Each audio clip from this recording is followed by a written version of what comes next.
BNTV 구독자 여러분 안녕하세요. 개인정보 지키다 진행의 이소미 기자입니다. 오늘도 김진환 변호사님 모셨습니다. 변호사님 안녕하세요. 예, 안녕하세요.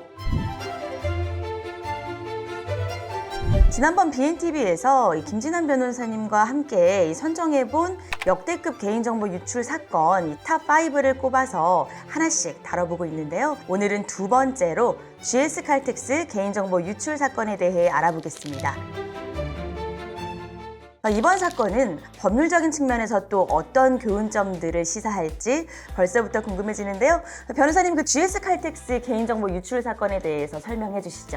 GS칼텍스 개인정보 유출 사건은 2008년 8월경 약 1,100만 명의 보너스카드 회원들의 성명, 주민등록번호, 주소, 전화번호 등이 유출되는 사건입니다. 이 케이스는 그 외부 해커에 의한 전산망 침입 등이 이제 동반된 사건이 아니라 시스템의 유지보수 업무를 담당하던 칼텍스의 자회사 소속 직원이 데이터베이스에 대한 접근 권한을 가지고 있음을 이제 비화로 상급자의 정식 결제를 받아 수백 회 동안 조금씩 회원들의 개인정보를 복사하여 자신의 PC에 모아왔다가 이를 이제 엑셀 파일로 정리한 다음에 DVD 또는 CD 형태로 반출한 사건이었습니다.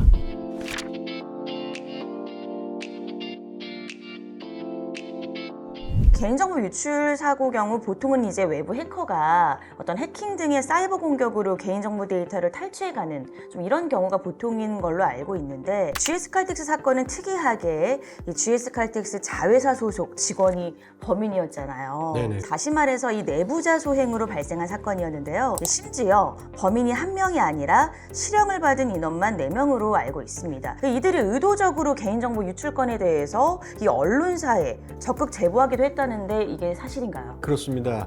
이들은 고등학교 동창이나 사회 선후배 관계로 개인정보를 빼내서 그것으로 이제 돈을 벌기 위해서 여러 차례 이제 모의했던 것으로 드러났습니다. 네. 특히 이들은 개인정보를 빼낸 다음에 여러 군데다 이제 팔려고 시도했지만 뭐 당장 여의치 않게 됐고요. 네. 그렇게 되자 이제 개인정보 유출건이 사회적으로 이슈화되면 돈벌이가 더 잘 될 것이라 이렇게 좀 이상하게 생각을 하고 강남 유흥가 뒷골목에서 주웠다고 하면서 자신들이 빼낸 회원 개인정보가 들어있는 CD를 모 언론사 기자, 방송국 PD 등에게 이제 제공하였는데, 이러한 사실이 이제 기사화되니까 당시 사회적으로는 매우 큰 사건으로 이제 벌어지게 됐습니다.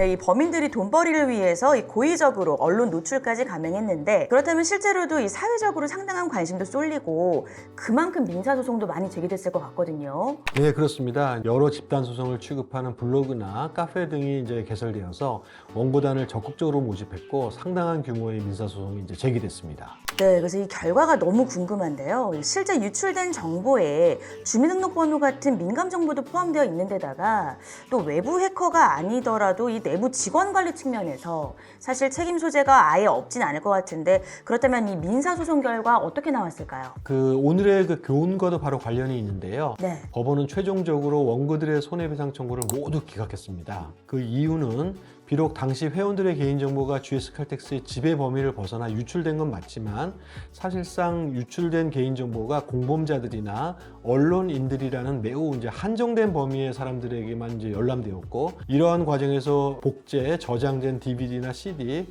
또는 US 메모리 등이 모두 수거되거나 폐기되어서 더 이상 제3자에게 해당 개인정보를 이용할 수 있는 상태로 볼 수는 없기 때문에 네. 정보 주체인 원고들이 위자료 등으로 배상받을 손해가 발생했다 이렇게 보기 어렵다는 것이었습니다.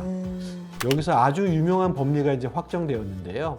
개인정보 유출이 일단 발생했다고 하더라도 유출 이후에 해당 개인정보가 불특정 다수인에게 유포되지 않고 아주 제한적인 사람들에게만 공유되었다가 비교적 단기간 내에 회수되거나 또 전부 폐기되었다는 점이 이제 입증이 되면 민사적인 손해가 발생한 것으로 볼 수 없다, 그런 이치가 생겨났습니다. 결국 이 개인정보 열람, 유출 사실은 있지만 한 개인을 특정하거나 또 개인정보를 악용한 다른 범죄로 이어지지 않았다는 점, 그리고 유출 범위가 불특정 다수가 아닌 이 기자와 이 공범자들에 한정됐다는 점, 그리고 무엇보다 이 유출 직후에 이 개인정보가 또 바로 회수, 또 폐기 처리됐다는 점에서 이제 후속 피해가 발생하지 않았다. 그래서 민사소송은 기각됐다. 이렇게 정리를 해주셨습니다.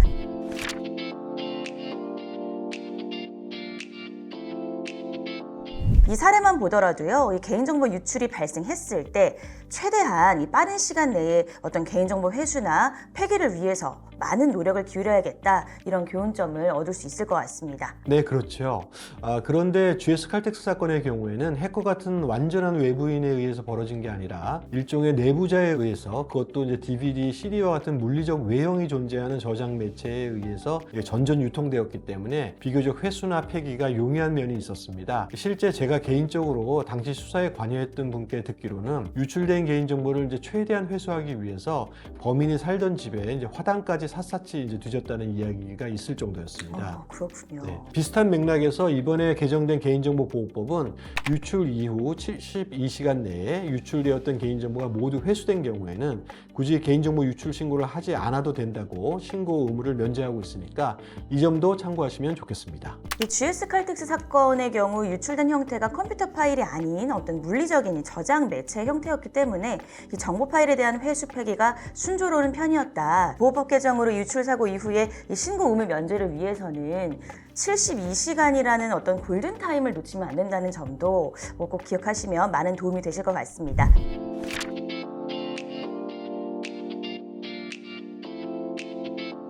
저희 개인정보 지키다 코너는 시청자분들의 궁금증을 해결해드리기 위해 BNTV 소통창구 열어두고 있습니다.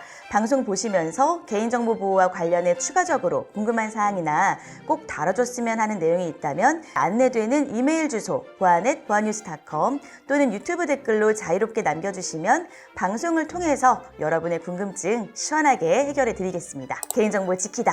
오늘 저희가 준비한 내용 여기까지고요. 오늘도 함께해주신 김진환 변호사님 감사합니다. 네, 감사합니다. 저희는 다음에 더욱 알찬 내용으로 찾아뵙겠습니다. 고맙습니다.